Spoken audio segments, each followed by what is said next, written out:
नमस्कार दोस्तों, आप लोगों का आपके YouTube channel MSK BM institute में स्वागत है। देखिए आज हम लोग जो वो जैक बोर्ड है क्लास 10th का, उस पे का जो सेट 1 है मॉडल पेपर, ठीक है, उसका जो ऑब्जेक्टिव क्वेश्चन है MCQ टाइप का, जो आपको 40 क्वेश्चन पूछे जाएंगे 40 मार्क्स का, उसका हम डिस्कशन करने जा रहे हैं। इसके लिए आपके पास टाइम दिया रहेगा 1.5 घंटा।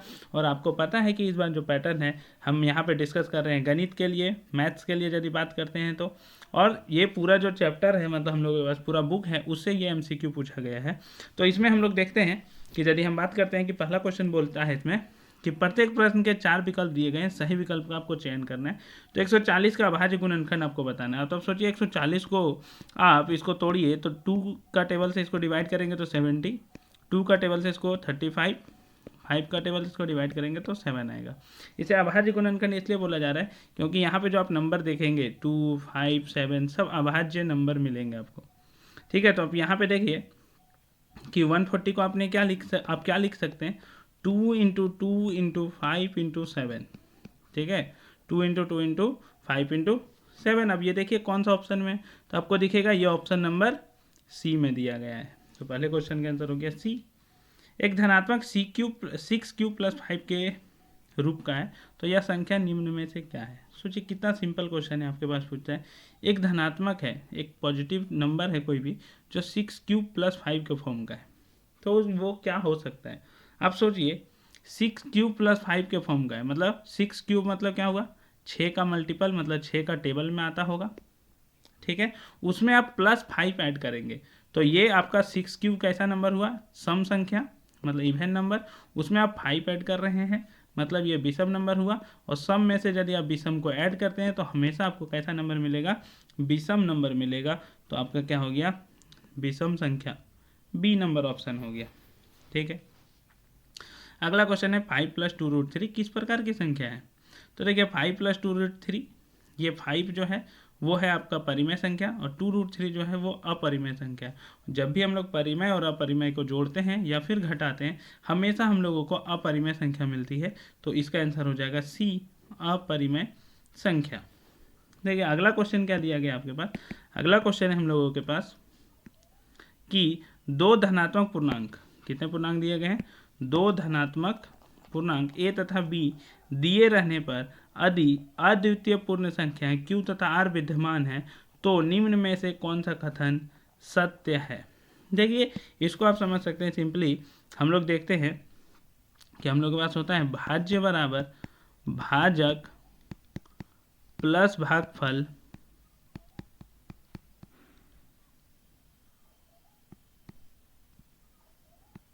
इंटू, रुकिए एक मिनट, यहाँ पे मैंने मिस्टेक किया। यहाँ पे क्या होगा आपका, भाज्य बराबर भाजक गुना भागफल प्लस शेषफल। भाज्य बराबर भाजक गुना भागफल प्लस शेषफल। तो यहाँ पे क्या बोला है, दो धनात्मक पूर्णांक दिया गया ए और बी। तो यहाँ पे देखिए सिंपली यदि आप बात करते हैं, कोई नंबर है, ठीक है, मान लेते हैं 12, इसको हम डिवाइड कर रहे हैं 5 से, 5 का टेबल से इसको डिवाइड करते हैं तो 5 2 जा होगा 10, यहाँ पे आपके पास बचेगा 2। तो आप यहाँ पे लिख सकते हैं इस 12 को 5 into 2 plus 2, 5 into 2 plus 2। Same उसी तरह यहाँ पे होगा आपके पास। तो ये है भाज्य, ये है आपका भाजक जिससे हम लोग डिवाइड करते हैं, ये है आपका भागफल और ये है आपका शेषफल। तो सेम उसी तरह यहाँ पे दिया गया है ए बी क्यू और आर। तो आप यहाँ पे कथन देखेंगे यूक्लिड विभाजन प्राइमयिका में ये बोलता है ए बराबर बी क्यू प्लस आर, ए बराबर बी क्यू प्लस आर, जहाँ पे ए एक तरह से भाज्य की भूमिका में है, बी जो है जिससे हम लोग डिवाइड कर रहे हैं भाजक है, और क्यू जो है भागफल है और आर जो है वो रिमाइंडर है, शेषफल है। तो ए बराबर बी क्यू प्लस आर आपको सी नंबर ऑप्शन में दिख रहा होगा, तो 4 क्या हो जाएगा, इसका आंसर सी।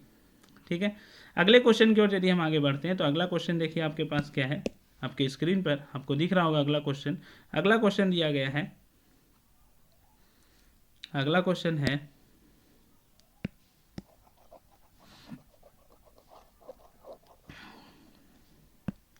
यदि किसी बहुपद के शून्यकों का योग तथा गुणनफल क्रमशः 3 और -2 हो तो द्विघात बहुपद क्या होगा। देखिए इसके लिए डायरेक्ट हम लोग याद कर सकते हैं एक्स स्क्वायर माइनस, यहाँ पे हम लोग लिखते हैं x into alpha plus beta plus alpha into beta, ये होता है हम लोगों का द्विघात बहुपद यदि निकालना हो हम लोगों को। तो बहुपद के शून्यकों का योग ये होता है अल्फ़ा प्लस बीटा, शून्यकों का योग, और ये है गुणनफल। यहाँ पे यदि आप पुट करते हैं एक्स स्क्वायर माइनस एक्स, बहुपद के शून्यकों का योग कितना दिया गया 3, तो अल्फ़ा प्लस बीटा एक साथ 3 दिया गया है, और ये कितना दिया गया है शून्यकों का गुणनफल -2, तो यहाँ से हो जाएगा आपका x square minus 3x minus 2, ये हो जाएगा x square minus 3x minus 2। C number option, कौन सा आंसर हो गया, सी। अगले क्वेश्चन की ओर आगे बढ़ते हैं। तो अगला क्वेश्चन आपके पास है कि किसी बहुपद पी ऑफ एक्स के लिए ग्राफ आकृति में दिया गया है, बहुपद के शून्यकों की संख्या कितनी होगी। तो बहुपद में कितने शून्यक हैं, यदि आप ग्राफ को ध्यान से देखें तो ग्राफ में हम यदि बहुपद के शून्यकों की संख्या निकालना चाहते हैं तो शून्यकों की संख्या वो होती है जो एक्स अक्ष के ग्राफ को कितनी बार काटता है, एक्स एक्सिस को कितनी बार काटता है। तो आप ग्राफ को ध्यान से देखें तो आपको एक बार यहाँ कटता हुआ दिखेगा, एक बार यहाँ कटता हुआ दिखेगा 2, और एक बार यहाँ कटता हुआ दिखेगा 3। मैंने यहाँ पे कहा है एक्स अक्ष को काटना है, वाई अक्ष को नहीं काटना है, ठीक है। जब भी एक्स अक्ष को काटते हैं तो बहुपद का जो वैल्यू होता है वो 0 होता है, बहुपद का शून्यक 0 होते हैं, और वहाँ से हम लोग बहुपद की संख्या को गिन सकते हैं। तो इसने एक्स अक्ष को कितने बार काटा, 3 बार, तो इसके बहुपद के शून्यकों की संख्या कितनी हो जाएगी, 3 हो जाएगी, ठीक है। बहुपद 4u² प्लस 8u का शून्यक होगा। देखिए इसका शून्यक निकालना है, तो जिसका भी शून्यक निकालना रहता है उसको हम लोग 0 से इक्वेट कर देते हैं। किससे इक्वेट कर देते हैं, 0 से इक्वेट कर देते हैं। तो आप इसको 0 से इक्वेट कीजिए, आपको यहाँ पे शून्यकों की संख्या पता चल जाएगी। 4u² प्लस 8u बराबर 0। आप यहाँ पे ध्यान देंगे कि जैसे ही हम लोग 0 से इक्वेट करेंगे तो 4 इसमें भी है, 4 इसमें भी है, और u भी दोनों में है, तो 4u हम लोगों ने क्या किया, यहाँ से कॉमन ले लिया, यहाँ पे बचा u plus 2 is equals to 0। अब यदि हम इसको सॉल्व करेंगे तो हम लोगों को पता चलेगा कि एक बार 4u बराबर 0 होगा और एक बार u प्लस 2 बराबर 0 होगा, दोनों में से कोई भी हो सकता है। तो यहाँ से आ जाएगा u बराबर 0 और यहाँ से आ जाएगा आपका u बराबर -2, 0 और -2, ठीक है। तो बहुपद का शून्यक होगा, 0 भी होगा और -2 भी होगा। तो देखिए आपका कौन सा ऑप्शन दिया गया है, ए तथा सी दोनों, ए तथा सी दोनों, डी नंबर ऑप्शन हो जाएगा आपका, ठीक है। देखिए एमसीक्यू का यदि आपको और ज़्यादा प्रैक्टिस करना है तो आप पिछले साल का मॉडल पेपर देखिए, पिछले साल 5 मॉडल पेपर भी रिलीज किया गया था एमसीक्यू पैटर्न पे, इसी तरह के क्वेश्चंस आए थे और अपलोडेड किया गया है वीडियो, आप वीडियो में जाके देख सकते हैं। JAC 10th maths model paper 2022 search करके आप देख सकते हैं कि आपको किस तरह के क्वेश्चन मिलेंगे, ठीक है। और उसका मैं आई बटन में और डिस्क्रिप्शन में इसका लिंक डाल दूंगा, आप वहाँ से भी देख सकते हैं।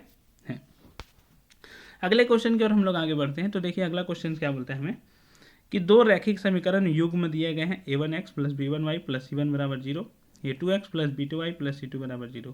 यदि a1/a2 बराबर b1/b2 और c1/c2 तीनों आपस में बराबर है, ये इधर लिखा हुआ था मैंने इधर लिख दिया, तो निम्न में से सही कथन क्या होगा। देखिए यदि तीनों आपस में बराबर होते हैं तो ये जो लाइन होती है वो होती है कोइंसिडेंट लाइन, जिसे हम लोग बोलते हैं संपाती रेखाएं। तो ये इसका हल पूछा गया है, तो इसमें क्या होता है, अनेक हल होते हैं, क्योंकि ये बहुत सारा वैल्यू सब एक ही लाइन पे, मतलब यही दोनों लाइन पे एग्जिस्ट कर रहा है। तो यदि तीनों चीज़ बराबर हो जाता है तो हम लोग को मिलता है संपाती रेखाएं, और इसके कितने हल होते हैं, अनेक हल होंगे। कितने हल होंगे, अनेक हल होंगे। तो इसका आंसर हो गया आपका अनेक हल। अगले क्वेश्चन की ओर आगे बढ़ते हैं। तो अगला क्वेश्चन देखिए आपके पास क्या है स्क्रीन पर, देखिए अगला क्वेश्चन दिया गया है। ये सब देखिए पहला दूसरा तीसरा चैप्टर में हम लोग इंटर कर चुके हैं, चैप्टर के हिसाब से यदि आप देखिएगा तो हम लोग तीसरे चैप्टर में हैं अभी। तो इसमें देखिए क्या बोलता है, एक समीकरण दिया गया है, दो समीकरण दिया गया है, इसमें आपसे पूछा गया है कि किसके द्वारा निरूपित रेखाएं हैं, मतलब इसमें a1 a2 b1 b2 और c1 c2 आपको निकालना पड़ेगा। तो इसमें दिया गया है देखिए 6x माइनस 2y प्लस 9 बराबर 0 और 3x minus y plus 12 is equal to 0। a1/a2 यदि निकालते हैं तो x के साथ है 3 मतलब 6 और है 3, तो a1/a2 हुआ 6/3। यहाँ से यदि हम लोग गौर करते हैं तो यहाँ से आप देख पाएंगे कि y के साथ है -2 और यहाँ पे देखिए अभी बराबर नहीं करते हैं, यहाँ पे पहले हम लोग लिख लेते हैं y के साथ है -2 और यहाँ पे कुछ नहीं है, मतलब y के साथ है 1 और माइनस, तो -1 हुआ। और इधर है आपके पास 9 और यहाँ पे है 12। तो आप यदि यहाँ पे गौर करेंगे तो ये 3 का टेबल से 2 बार में, 3 का टेबल से 1 बार में कटेगा, तो 2/1। और यहाँ से यदि देखें तो ये दोनों भी कैंसिल आउट हो जाएगा, तो 2/1 एक से बराबर हो जाएगा। ये 3 3 जा 9, 3 4 जा 12, यहाँ 3/4 आएगा। तो ये दोनों आपस में बराबर है, लेकिन ये बराबर नहीं है। तो ये कंडीशन हुआ आपका A1/A2 बराबर B1/B2 not equal to C1/C2। तो ये कंडीशन हमारा है समानांतर रेखाएं के लिए। किसके लिए? Parallel lines. कौन से रेखा? Parallel lines. तो इसका आंसर हो जाएगा बी, समानांतर है। कौन सा हो जाएगा? समानांतर। अब देखिए अगले क्वेश्चन की ओर आगे बढ़ते हैं। तो बोलता है x + y = 6 और x - y = 2 का हल क्या होगा। देखिए इसे मैं बिना बनाए भी सॉल्व कर सकता हूँ। इसे हम लोग बिना बनाए सॉल्व किस तरह से कर सकते हैं, आप आसानी से चेक कीजिए यहाँ पे कौन सा वैल्यू उसको सेटिस्फाई कर रहा है, कौन सा वैल्यू उसको सेटिस्फाई कर रहा है। देखिए 4 बोला है कि x + y कितना होना चाहिए? 6 होना चाहिए। तो 4 + 3 7 होगा, तो ये तो रिजेक्टेड हो गया। 5 + 1 6 होगा। अब यहाँ पे देखिए x - y कितना आना चाहिए? 2, तो 5 - 1 करेंगे तो 4 आएगा, तो ये भी रिजेक्टेड हो गया। तो ये 2 + 4 6 आएगा, लेकिन जब 2 - 4 करेंगे, x - y लिखा गया है, तो 2 - 4 करेंगे तो 2 - 4 आएगा -2, तो ये भी रिजेक्टेड हो जाएगा, क्योंकि हमें क्या चाहिए? 2 चाहिए। तो हो जाएगा 4 और 2, 4 + 2 6 होता है, और 4 - 2 भी कितना होता है? 2 होता है। यदि आपको इक्वेशन सॉल्व करना है तो आप इक्वेशन भी सॉल्व कर सकते हैं। देखिए इस तरह से x + y = 6 लिखा गया है, x - y = 2 लिखा गया है। दोनों को आप जोड़ दीजिए। तो जोड़ेंगे तो जोड़ने पर साइन चेंज नहीं होता है, जोड़ने पर साइन चेंज नहीं होता है। तो y और y कट गया, x और x बच गया 2x, 6 + 2 इधर 8 हो जाएगा, x बराबर हो जाएगा 8/2, 8/2 मतलब x बराबर हो गया 4। अब किसी एक में पुट कर सकते हैं, तो वहाँ से y बराबर आ जाएगा आपके पास 2। ठीक है, यहाँ तक हो गया। अब हम लोग का जो क्वेश्चन है वो दिया गया है द्विघात समीकरण से। किसे दिया गया है? द्विघात समीकरण से। इनमें से कौन सा द्विघात समीकरण है वो आपको पहचानना है। तो देखिए द्विघात समीकरण पहचानने के लिए हमारे पास क्या तरीका है, सबको सॉल्व करके देखना पड़ेगा और देखना पड़ेगा कि किसमें ax² + bx + c = 0 के फॉर्मेट का वैल्यू आता है। ax² + bx + c = 0, ये स्टैंडर्ड फॉर्म है द्विघात समीकरण का, क्वाड्रेटिक इक्वेशंस का। यहाँ पे a 0 नहीं होना चाहिए और a b c real number होना चाहिए, मतलब x² का कोफिशिएंट कभी भी, x² का गुणांक कभी भी 0 नहीं होना चाहिए। तो हम लोग स्टार्ट करते हैं पहले नंबर से। तो देखिए x × x लिखा हुआ है, तो पहले मल्टीप्लाई होगा x², फिर होगा x × -3, तो -3x होगा। उधर लिखा है x² - 7। देखिए x² कट जाएगा, तो x² कट गया, तो x² का टर्म बचा नहीं, तो द्विघात समीकरण होगा नहीं। पूछा है कौन सा द्विघात समीकरण है, तो पहला को रिजेक्ट करते हैं हम लोग। दूसरे में आगे बढ़ते हैं। तो दिया गया है x + 1 का होल स्क्वायर, तो x + 1 को लिख सकते हैं x² + 2x + 1। a + b का होल स्क्वायर लगाया हमने, कौन सा? a + b का होल स्क्वायर। आगे बढ़ते हैं, तो x² - 5x लिखा गया। यहाँ भी देखिए x² कट गया, तो ये भी रिजेक्टेड हो गया, द्विघात समीकरण होगा नहीं। सी नंबर क्वेश्चन के आगे बढ़ते हैं। तो देखिए x + 1 का होल स्क्वायर है, तो x² + 2x + 1 यहाँ पे भी होगा। जिसको नहीं पता है उसे मैं बता देता हूँ, a + b का जो होल स्क्वायर होता है वो होता है a² + 2ab + b²। वही फॉर्मूला हमने यूज किया है वहाँ पे। और यहाँ पे होगी आपके पास 2x - 6। देखिए x² नहीं कटेगा, तो x² का टर्म बच जाएगा, तो ये स्टैंडर्ड फॉर्म बचेगा। यहाँ पे देखिए 2x और 2x कटेगा, तो ये द्विघात समीकरण है x² + 7 = 0। यदि आपको द्विघात समीकरण मतलब पावर 2 मिलता है तो ये द्विघात समीकरण होगा। सी नंबर इसका आंसर हो जाएगा। क्यों? क्योंकि यहाँ पे देखिए a - b का होल स्क्वायर जैसे लिखेंगे तो x² और x² यहाँ भी कट जाएगा, तो x² का टर्म सिर्फ और सिर्फ सी में बचेगा। तो सी नंबर जो क्वेश्चन है वो द्विघात समीकरण का है। अगले क्वेश्चन की ओर आगे बढ़ते हैं। तो देखिए अगला क्वेश्चन क्या दिया गया हम लोगों के पास, द्विघात समीकरण x² + x - 1 = 0 के मूलों की प्रकृति है, मतलब नेचर ऑफ रूट्स पूछ रहा है, तो आपको डी निकालने बोल रहा है। जिसको डी निकालने नहीं आता उसे मैं बता देता हूँ। डी हम लोग निकालते हैं बी स्क्वायर माइनस 4ac से। किसे निकालते हैं? डी बराबर क्या होता है? B square minus 4ac, B square minus 4ac। तो सबसे पहले डी निकालना पड़ेगा हम लोगों को। अब डी देखिए बी क्या है, तो यहाँ पे इसको कंपेयर कीजिए a x square plus b x plus c बराबर 0 से। तो एक्स स्क्वायर के साथ जो रहता है उसको बोलते हैं ए, तो एक्स स्क्वायर के साथ यहाँ पे क्या है 1, तो ए बराबर हो गया 1। एक्स के साथ जो रहता है उसे हम लोग बोलते हैं बी, तो बी बराबर हो गया 1 और सी बराबर हो गया -1। इसे यदि हम लोग पुट करते हैं तो बी का स्क्वायर मतलब 1 का स्क्वायर -4 इंटू ए हो गया 1 और सी हुआ -1।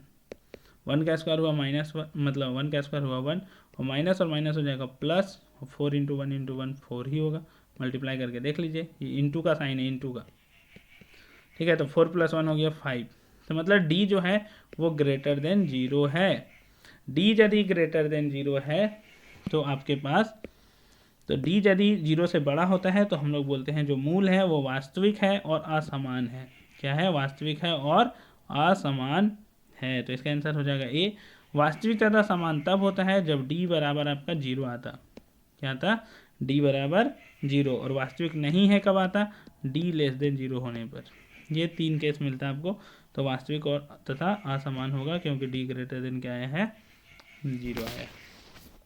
ठीक, अब आगे क्या बोलता है देखिए, अगला क्वेश्चन भी सेम उसी तरह है। A x square plus b x plus c बराबर 0 के दो भिन्न वास्तविक मूल्य होंगे। दो भिन्न भी होंगे और वास्तविक भी होंगे। तो अभी हमने क्या देखा? D greater than 0। तो डी ग्रेटर देन 0 कहने का मतलब क्या है? डी का वैल्यू क्या है? B square minus 4ac। इसका मतलब बी स्क्वायर माइनस 4ac क्या होना चाहिए? ग्रेटर देन 0 होना चाहिए। तो B square minus 4ac greater than 0 कौन सा ऑप्शन में दिख रहा है आपको? सी नंबर ऑप्शन में। तो सी नंबर हो जाएगा इसका। ठीक है। डी जो है डिस्क्रिमिनेंट, उसी को हम लोग विविधकर भी बोलते हैं। तो देखिए इसमें भी वही चीज़ निकालना बोला गया है आपको, डी निकालने बोला गया है। तो आप कंपेयर कीजिए ए एक्स स्क्वायर से, तो ए बराबर आएगा 1, बी बराबर आ जाएगा -1 और सी बराबर आ जाएगा 3। तो यहाँ से यदि हम डी निकालते हैं, क्या क्या था? ए बराबर 1, बी बराबर -1 क्यों? क्योंकि एक्स से पहले यहाँ पे कोई नंबर नहीं है तो मतलब 1 है, और सी बराबर हो गया 3। इसको यदि हम लोग पुट करेंगे यहाँ पे, तो बी स्क्वायर मतलब -1 का होल स्क्वायर, -4 इंटू ए होगा 1 इंटू सी हो जाएगा 3। तो -1 का होल स्क्वायर हुआ 1 माइनस 4 3 हो जाएगा 12, 4 3 12, 1 माइनस 12। देखिए 1 माइनस 12 है तो 12 बड़ा है, उसके पहले माइनस साइन लगा हुआ है तो होगा -11। तो डी नंबर ऑप्शन होगा -11। इसका जो विविधकर का मान है वो होगा -11।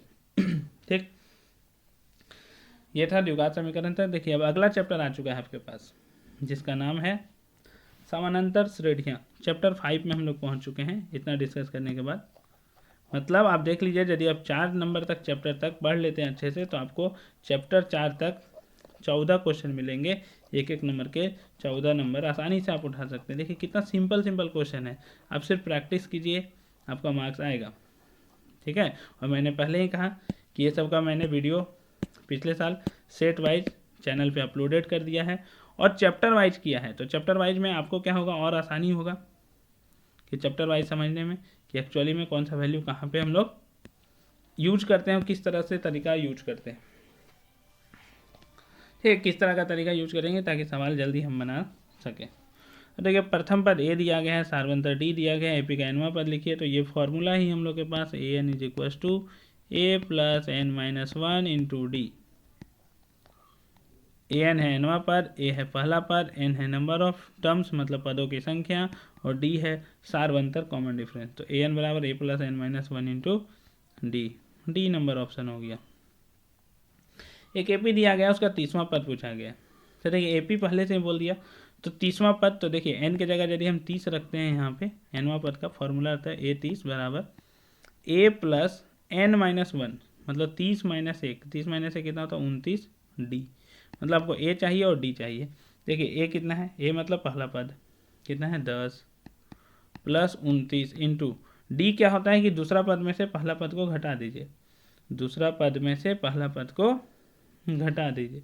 तो डी आपके पास आएगा 7 माइनस 10, दूसरा पद में से हमने पहला पद को घटाया, तो 7 माइनस 10 जो होता है वो होता है -3। तो डी का वैल्यू है -3।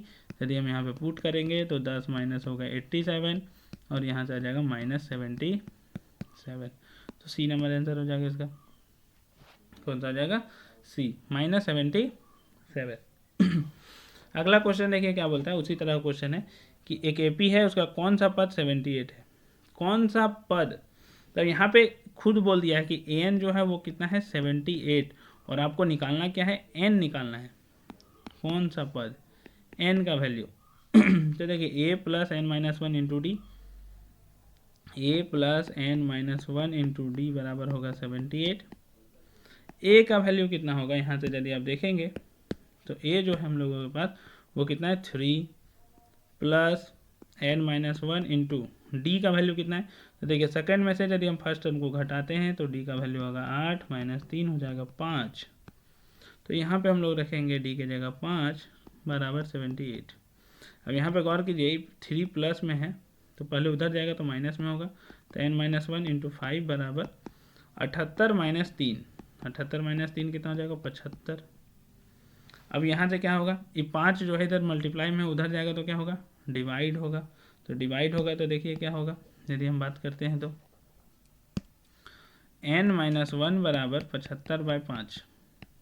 5 का टेबल से कटेगा 15 बार में, तो ये हुआ n माइनस 1 15। तो n बराबर कितना हो जाएगा, एक माइनस इधर में था तो उधर जाएगा तो +1 होगा, तो 15 + 1 हो जाएगा 16। तो एपी का कौन सा पद 78 होगा 78। 16वां पद आपका 78 होने वाला है। ठीक, अब हम लोग आगे बढ़ते हैं। तो देखिए इसमें क्या बोलता है अगले क्वेश्चन में। ठीक है, ये सब आप अपने दोस्तों को भी शेयर कर सकते हैं ताकि उन्हें भी सबका लाभ मिल सके और वो भी एग्जाम में अच्छा मार्क्स ला सके। ठीक है, देखिए इसमें क्या बोलता है, समरूप त्रिभुज की संगत भुजाएं। कोई भी समरूप त्रिभुज सिमिलर ट्रायंगल की संगत भुजाएं क्या होती है। तो यदि कोई भी त्रिभुज लेते हैं हम लोग तो उसकी संगत भुजाएं आपस में क्या होती है, समानुपाती होती है। क्या होती है, समानुपाती। बराबर कब होगी, बराबर जब सर्वांगसम त्रिभुज लेंगे हम लोग। कौन सा त्रिभुज लेंगे, सर्वांगसम, जिसको हम लोग कंग्रुएंसी बोलते हैं। सिमिलर में क्या होता है, सिर्फ उनका शेप सेम होता है, मतलब शेप जो है वो एक जैसा होता है, साइज सेम नहीं होता है। ठीक है, इसलिए समरूप त्रिभुज की संगत भुजाएं हमेशा क्या होती है, समानुपाती। अगला क्वेश्चन बोलता है आपसे, दो समरूप त्रिभुजों की भुजाएं 4:9 के अनुपात में है, इन त्रिभुज के क्षेत्रफलों का अनुपात क्या होगा। तो देखिए कभी भी त्रिभुज के क्षेत्रफलों का अनुपात पूछे और आपको त्रिभुज की भुजाएं का अनुपात दिया गया है तो इसको आप कर सकते हैं। किसी भी दो त्रिभुज है, मान लीजिए एक त्रिभुज है जिसका अनुपात पूछा है Δ1 और Δ2, दो त्रिभुज है। मैंने ये त्रिभुज का क्षेत्रफल के लिए यूज किया यहाँ पे। तो मान लीजिए ए बी और कोई एक दूसरा त्रिभुज है पी क्यू, इसका अनुपात पूछे तो इसका स्क्वायर के बराबर होता है।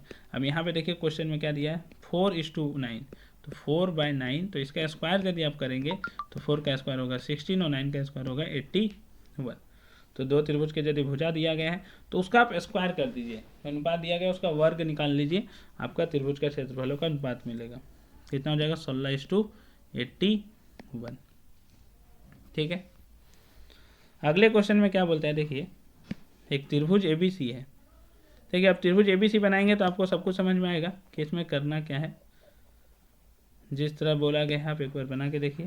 तो बोलता है त्रिभुज ABC, तो हमने बनाया ABC।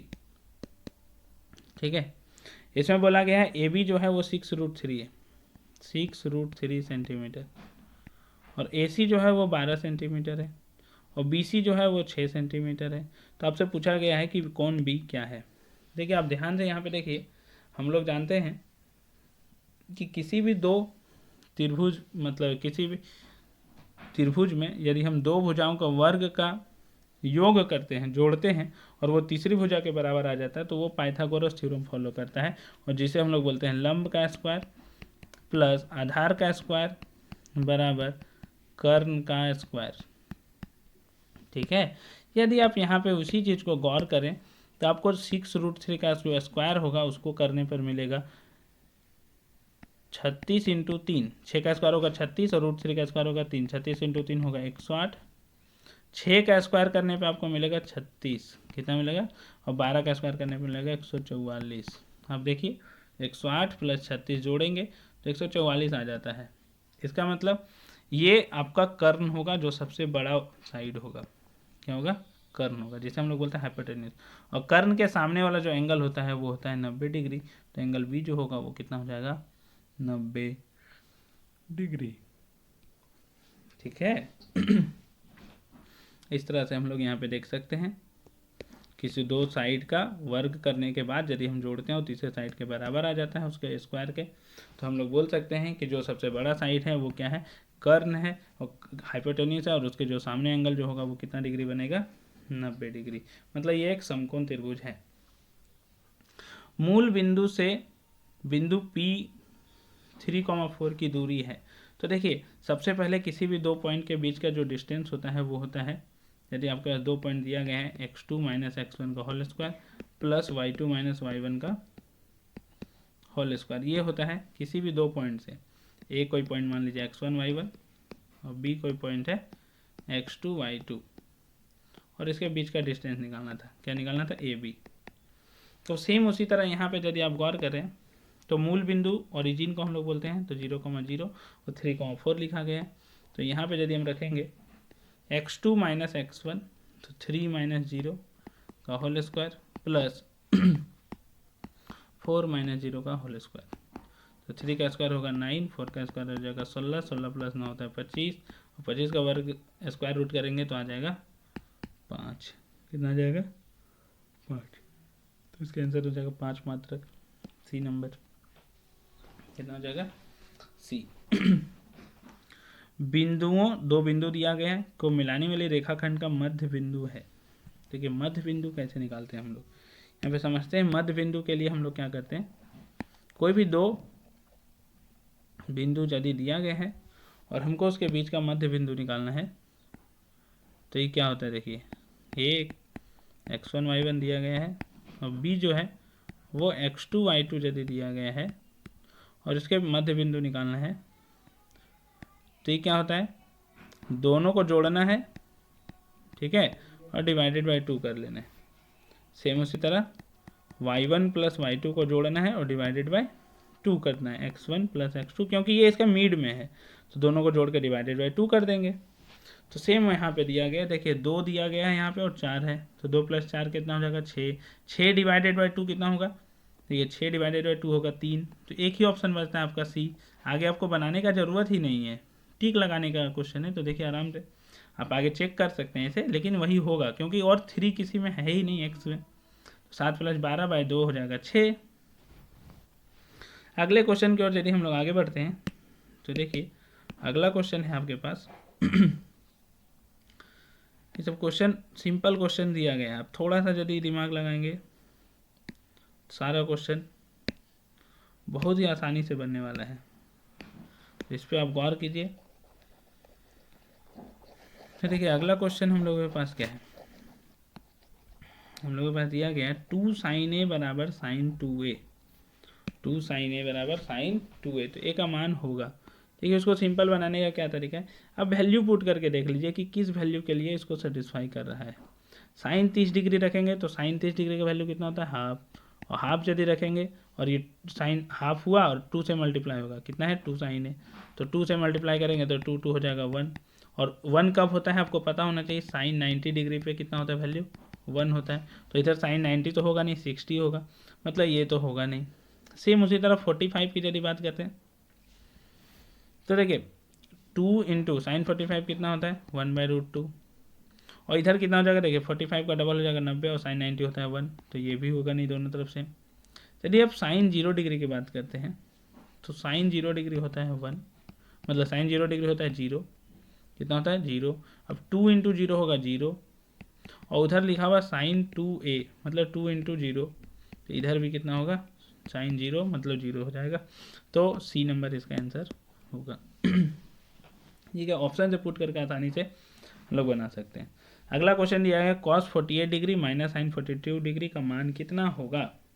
ठीक है, इस तरह क्वेश्चन जब भी दिया रहे तो हम लोग जानते हैं कि cos 90 डिग्री माइनस थीटा जो होता है वो होता है साइन थीटा।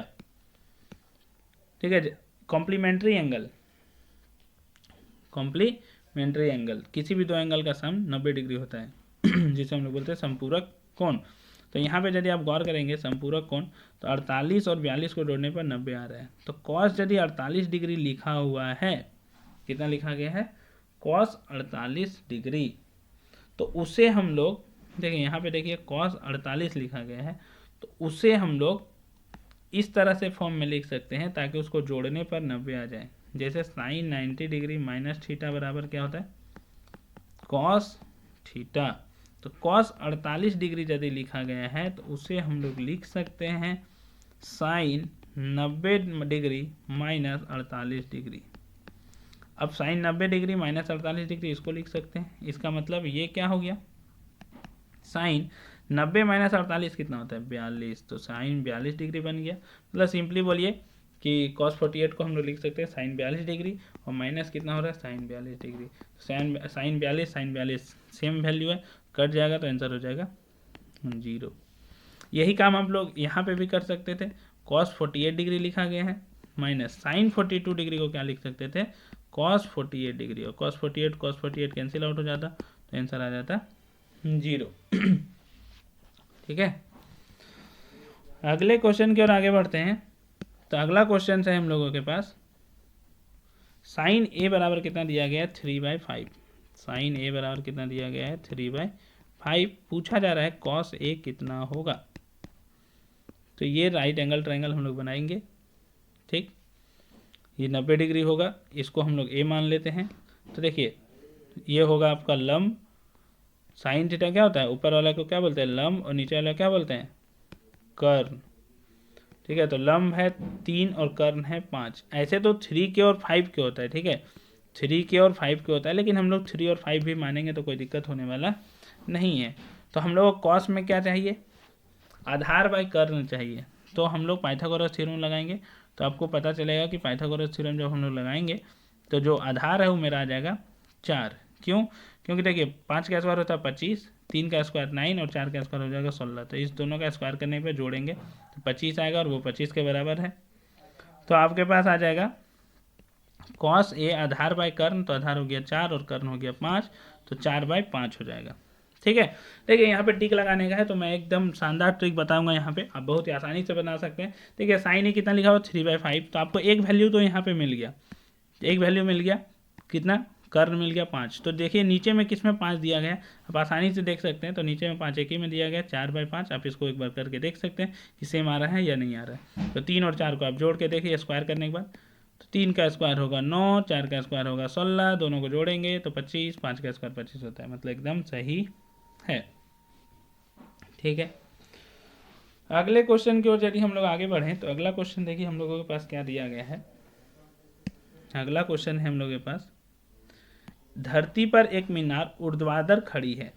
धरती पर एक मीनार जो है वो कैसी खड़ी है ऊर्ध्वाधर। ऊर्ध्वाधर मतलब होता है वर्टिकली खड़ी है। तो माना मैंने एक धरती है, यहाँ पे एक मीनार खड़ी है।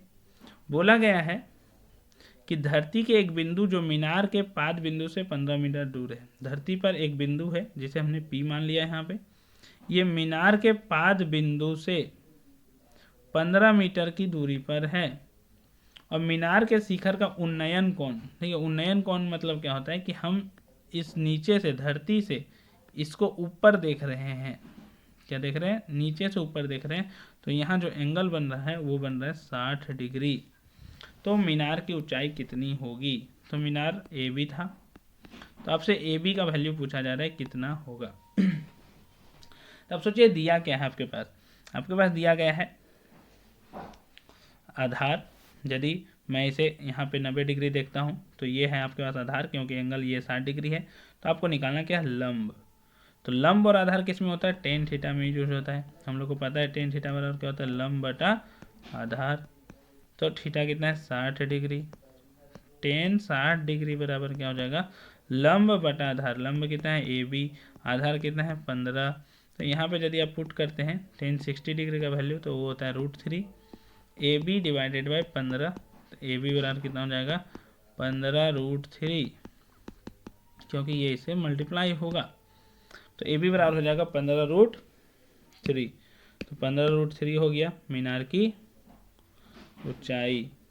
ठीक है, अगले क्वेश्चन की ओर आगे बढ़ते हैं। तो देखिए अगला क्वेश्चन क्या बोलता है, PQR में जिसका कोण Q समकोण है।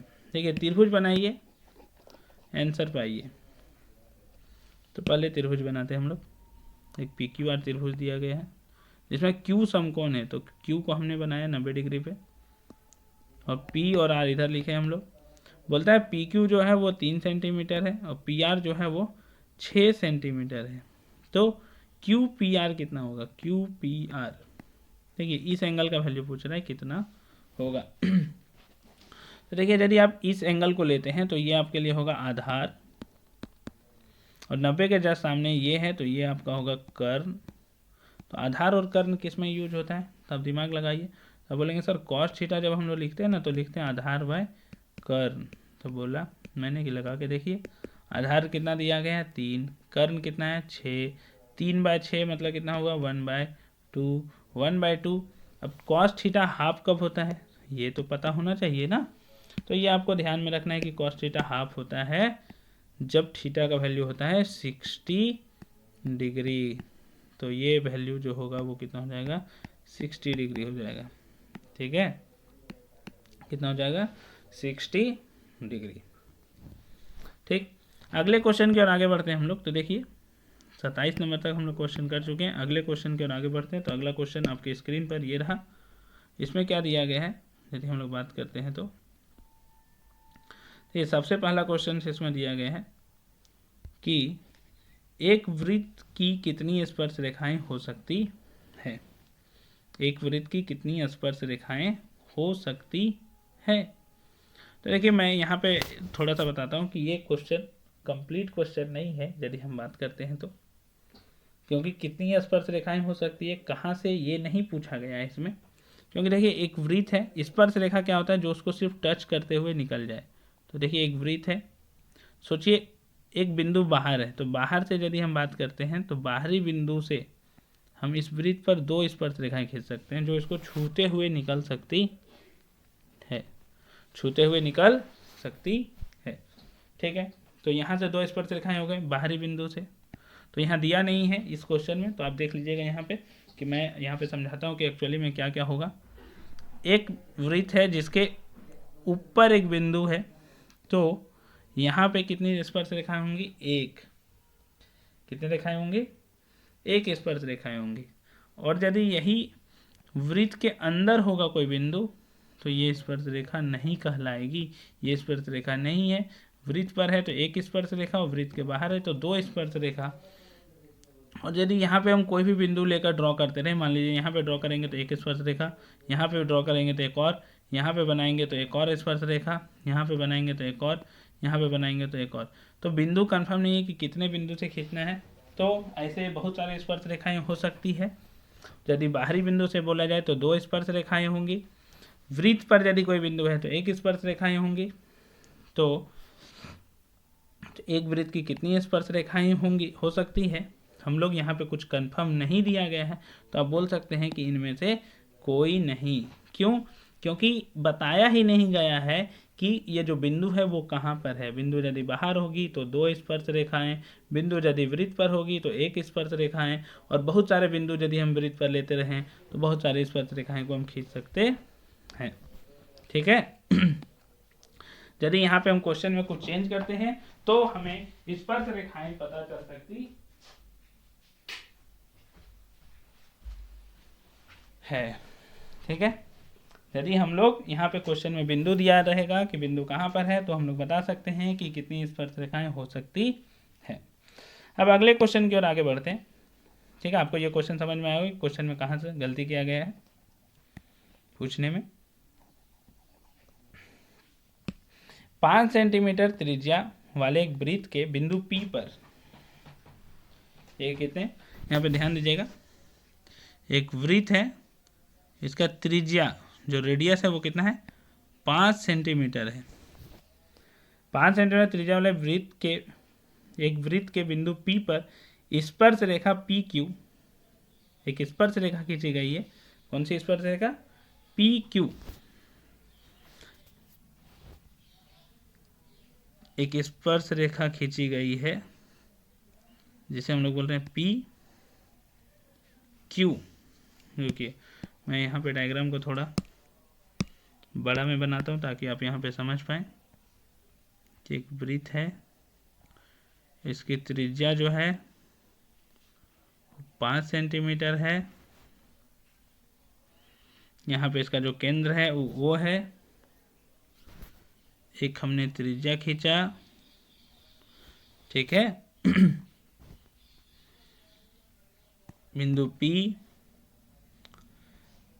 इसका जो त्रिज्या है मतलब जो स्पर्श रेखा उसका नाम है पी क्यू। 5 सेंटीमीटर त्रिज्या वाले एक वृत्त के बिंदु P पर स्पर्श रेखा पी क्यू, स्पर्श रेखा पी क्यू नाम है।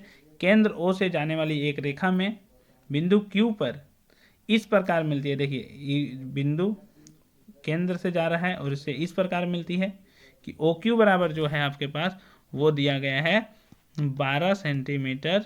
तो PQ कितना होगा? PQ कितना होगा? और ये कितना है? 5 सेंटीमीटर। देखिए आप यहाँ पे ध्यान दीजिए, यहाँ पे क्या होता है कि जब भी स्पर्श रेखा से यदि हम केंद्र से जो त्रिज्या जा रही है उसके बीच का यदि हम बात करते हैं एंगल, तो वो होता है 90 डिग्री। और यदि 90 डिग्री बन रहा है तो हम लोग यहाँ पे बोल सकते हैं कि ये समकोण त्रिभुज है। और PQ जो है हम किसी एक को लंब और किसी एक को कर्ण मान सकते हैं, मतलब किसी एक को आधार मान सकते हैं। और कर्ण जो होगा वो 90 के सामने वाला होगा। तो यहाँ से हम लोग बोल सकते हैं लंब का स्क्वायर प्लस आधार का स्क्वायर बराबर कर्ण का स्क्वायर। अब लंब कितना है वही नहीं पता है, वही निकालना है हम लोग को।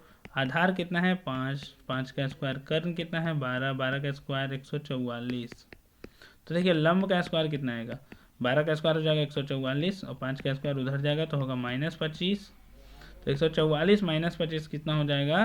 119। तो लंब कितना हो गया? स्क्वायर रूट 119, क्योंकि इधर स्क्वायर है तो बराबर के उधर जाएगा तो स्क्वायर रूट होगा। इसका आंसर होगा डी 119 सेंटीमीटर स्क्वायर रूट में। ठीक है, अगला क्वेश्चन देखिए क्या बोलता है। यदि TP और TQ केंद्र O से, ठीक है, TP TQ केंद्र O वाले किसी वृत्त पर दो स्पर्श रेखाएं इस प्रकार है कि POQ 90 डिग्री है, तो एंगल PTQ बराबर है। किसके बराबर है? तो देखिए हम लोग एक वृत्त खींचते हैं, ठीक है। यहाँ पे जो केंद्र है उसका O है, बाहर में कोई एक बिंदु T है, इससे हम लोग दो स्पर्श रेखाएं खींचते हैं। एक का नाम है P और एक का नाम है Q, ठीक है। अब यहाँ पे क्या बोला गया है? देखिए यहाँ पे क्या बनता है? 90 डिग्री। बोलता है एंगल POQ, ये जो है P, देखिए ये 90 डिग्री है, ये 90 डिग्री बनता है और यहाँ पे 110 डिग्री दिया गया है। आपसे पूछा PTQ किसके बराबर होगा? PTQ ये एंगल कितना होगा? तब देखिए यदि आप OPTQ को देखते हैं तो आपको ये दिखेगा चक्रीय चतुर्भुज, साइक्लिक क्वाड्रिलेटरल। और चतुर्भुज में चारों एंगल का जो सम होता है वो होता है 360 डिग्री। कितना होता है? 360 डिग्री। तो ई देखिए 90 हो चुका है, 90 90 180। इसका मतलब इसको और इसको जोड़ने पर भी 180 होना चाहिए। तो ये यदि 110 डिग्री है तो ये भी कितना हो जाएगा? 70 डिग्री हो जाएगा। तो एंगल PTQ हो जाएगा 70 डिग्री के बराबर। कितना डिग्री? 70 डिग्री के बराबर। ठीक है, देखिए अगला क्वेश्चन क्या बोलता है आपके पास कि 60 डिग्री केंद्रीय कोण और 14 सेंटीमीटर त्रिज्या वाले त्रिज्य खंड का क्षेत्रफल है। कितना क्षेत्रफल होगा? त्रिज्य खंड का क्षेत्रफल। तो देखिए आप यहाँ पे ध्यान दीजिए कि हम लोग बात करते हैं कि यदि एक सर्कल दिया गया है और इसके त्रिज्या से एक जो त्रिज्य खंड बन रहा है एंगल थीटा से, तो इसका जो क्षेत्रफल होगा, इसका जो क्षेत्रफल होगा मतलब इस रीजन का जो क्षेत्रफल होगा वो होता है हमारे पास theta by 360 degree into pi r square. Theta by 360 degree into pi are square. तो आप यहाँ पे देखिए थीटा के जगह कितना दिया गया है 60 डिग्री, तो थीटा के जगह हमने पुट किया यहाँ पे 60 degree divided by 360 degree into पाई के जगह हमने पुट किया 22/7 और आर स्क्वायर, जो आर जो है वो है 14 सेंटीमीटर, तो आर हो जाएगा 14 इंटू 14। अब यहाँ पे इसको हम लोग कट करने की कोशिश करेंगे और जो काट के आएगा वही हम लोगों का क्या हो जाएगा आंसर हो जाएगा। तो यहाँ पे यदि आप देखेंगे तो आपके पास क्या क्या आएगा, देखिए 60 का टेबल से, तो यहाँ पे हम लोग 1 0 1 0 कैंसिल आउट करते हैं, 6 का टेबल से ये 6 बार में कैंसिल आउट होगा, 7 का टेबल से ये 2 बार में कैंसिल आउट होगा, ठीक है। अब यहाँ पे देखिए 2 का टेबल से ये 3 बार में कैंसिल आउट होगा, तो नीचे 3 दिख रहा है तो नीचे 3 देखने देते हैं, ऊपर में बचा आपका 22 और ऊपर बचा 14। तो 22 को 14 से गुना कीजिए, तो 22 को जब आप 14 से गुना करेंगे तो 22 चौक 88 और यहाँ बचेगा 22, 8 2 10, 308, ऊपर में हुआ 308/3 सेंटीमीटर स्क्वायर। तो 308/3 किस में है, डी नंबर ऑप्शन में है। तो इस क्वेश्चन का आंसर हो जाएगा डी, ठीक है। त्रिज्या आर वाले वृत्त, देखिए कैपिटल आर दिया गया, उस त्रिज्य खंड का क्षेत्रफल जिसका कोण p डिग्री है निम्नलिखित है। देखिए इसी चीज़ को आप ध्यान से देखिए तो आपको यहाँ पे आंसर मिल जाएगा कितना होने वाला है। एंगल कितना दिया गया है p, तो हो जाएगा p divided by 360 degree into pi are square. R कितना है, कैपिटल आर है, तो हम लोग कितना पुट करेंगे कैपिटल आर, तो क्या हो जाएगा pi are square p divided by 360 degree. आप ये ऑप्शन देखिए डी नंबर ऑप्शन आपको दिखेगा pi are square p divided by 360 degree. 32 number question का आंसर, ठीक है। अगले क्वेश्चन की ओर आगे बढ़ते हैं हम लोग। तो देखिए अगला क्वेश्चन क्या बोलता है, दो वृत्तों की त्रिज्याएं क्रमशः 19 सेंटीमीटर और 9 सेंटीमीटर है, तो उस वृत्त की त्रिज्या क्या होगी जिसकी परिधि इन दोनों वृत्तों की परिधियों के योग के बराबर है। यहाँ पे ध्यान दीजिएगा, थोड़ा सा इस क्वेश्चन को थोड़ा सा हम लोग को सॉल्व करके देखना पड़ेगा, ठीक है। यहाँ पे क्या बोला है, दो वृत्त है, दोनों को हम लोग क्या कर रहे हैं, इसकी त्रिज्या, एक का त्रिज्या दिया गया है 19 सेंटीमीटर और एक का दिया गया है 9 सेंटीमीटर। इस दोनों को हम लोग जोड़ रहे हैं और एक वृत्त बना रहे हैं जिसका जो परिधि है वो इस दोनों वृत्त के परिधि के बराबर है, तो उस वृत्त की त्रिज्या क्या होगी। तो देखिए इसका परिधि कितना होगा 2πr1, इसका परिधि कितना होगा 2πr2। जो हमने बड़ा वृत्त बनाया जिसकी परिधि इन दोनों वृत्तों की परिधियों के योग के बराबर था, दोनों को जोड़ने पर था, तो उसे हमने मान लिया बड़ा आर, ठीक है। अब यहाँ पे गौर कीजिए तो 2π जो होगा वो कॉमन आ सकता है क्योंकि 2π सब में है, इस दोनों में है, और इस 2π से इस 2π को हम काट सकते हैं, तो आपके पास r1 प्लस r2 जो होगा वही होगा कैपिटल R। तो r1 था 19 और ये था 9, तो 19 और 9 को जोड़ दीजिए। 19 और 9 को जैसे ही आप जोड़ेंगे, आप बोलेंगे सर 19 और 9 को जोड़ने पे तो 28 आ जा रहा है, इसका मतलब 28 सेंटीमीटर होगा। तो हाँ 28 सेंटीमीटर होगा इसका आंसर, कितना हो जाएगा 28 सेंटीमीटर। अब अगला क्वेश्चन देखिए क्या दिया गया आपके पास सबसे बड़े बांस की लंबाई बताइए जो एक 12 मीटर 9 मीटर चौड़े और तथा 8 मीटर कमरे में रखी जा सकती है।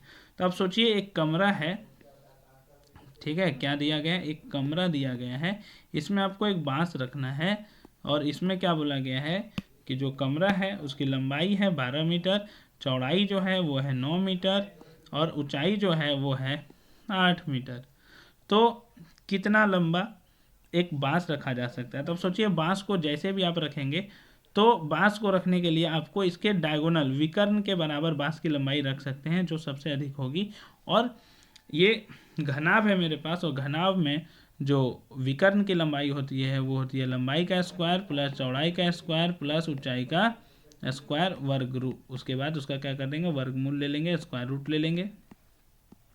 तो यहाँ पे जैसे आप करेंगे 12 का स्क्वायर प्लस 9 का स्क्वायर प्लस 8 का स्क्वायर, तो 12 का स्क्वायर कितना होता है 144, 9 का स्क्वायर कितना होता है 81 और 8 का स्क्वायर कितना होता है 64।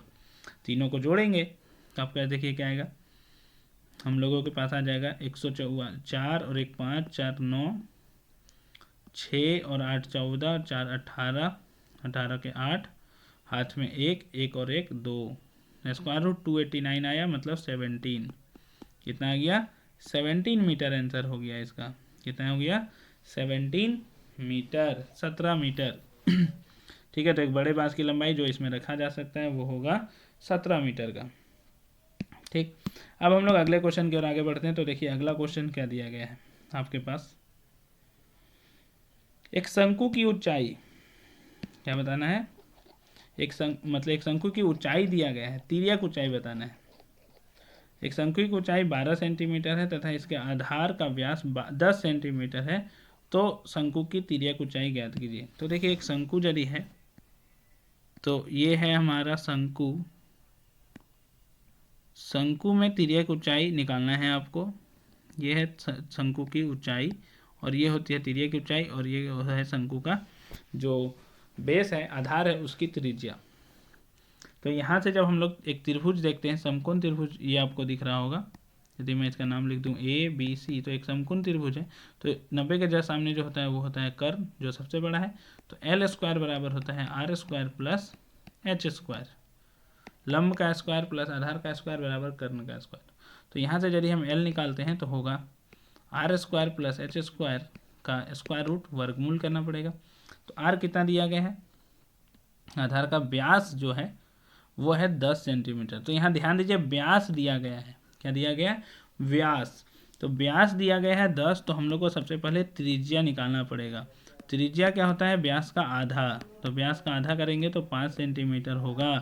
ठीक है, तो यहाँ पे होगा 5 का स्क्वायर प्लस ऊंचाई कितनी दी गई है? 12, तो 12 का स्क्वायर।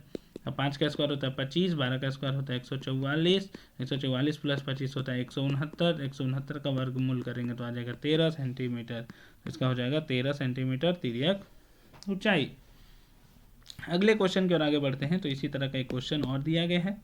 मॉडल बनाने वाली मिट्टी से ऊंचाई 14 सेंटीमीटर और आधार की त्रिज्या 6 सेंटीमीटर वाला एक शंकु बनाया गया है। एक बच्चे ने इसे गोले के आकार में बदल दिया है, तो गोले की त्रिज्या होगी। तो देखिए कि एक शेप से दूसरा शेप जब भी हम बनाते हैं तो उसका जो आयतन होता है, वॉल्यूम जो होता है वो सेम होता है। क्या होता है? सेम होता है। तो इधर जो दिया गया था शंकु, तो शंकु का जो आयतन होता है वो होता है 1/3 पाई R स्क्वायर H। ठीक है, और इधर जो हम लोग का गोला बन गया, तो गोला का जो हम लोग बात करेंगे वॉल्यूम, आयतन, वो होगा 4/3 पाई R क्यूब। अब जो जो दिया गया इसमें पुट कीजिए, बाकी आंसर पाइए। तो आप यहाँ ध्यान देंगे 3 और 3 कैंसिल आउट हो रहे हैं, पाई और पाई कैंसिल आउट हो रहे हैं। आर स्क्वायर इंटू एच, देखिए आर स्क्वायर जो त्रिज्या है वो कितना है? 6 सेंटीमीटर, तो 6 इंटू 6 होगा, इंटू जो ऊंचाई है वो कितना है? ऊंचाई है 24 सेंटीमीटर, तो 24 होगा। ये 4 देखिए इधर मल्टीप्लाई में है तो इधर आएगा तो डिवाइड में होगा, और इधर आर क्यूब होगा। 4 का टेबल से इसको 6 बार में काटा जा सकता है। तो देखिए आर क्यूब बराबर हो गया 6 इंटू 6 इंटू 6, तो आर बराबर कितना होगा? इधर जाएगा तो क्या होगा? क्यूब रूट, घनमूल 6 गुना 6 गुना 6 का, तो 3 6 है तो 1 6 बाहर आ जाएगा। तो जो इसका जो त्रिज्या होगा गोला का वो हो जाएगा 6 सेंटीमीटर। कितना हो जाएगा? 6 सेंटीमीटर। ठीक है, अब हम लोग आगे बढ़ते हैं। तो अगला क्वेश्चन क्या दिया गया है? निम्नलिखित में से कौन सा संबंध सही है? निम्नलिखित में से कौन सा संबंध सही है? तो इसमें से यदि हम बात करते हैं तो इसका सिंपल संबंध होता है, आप याद रखिए, 3 माध्यक बराबर 3 टाइम्स माध्यक बराबर बहुलक प्लस 2 टाइम्स माध्य।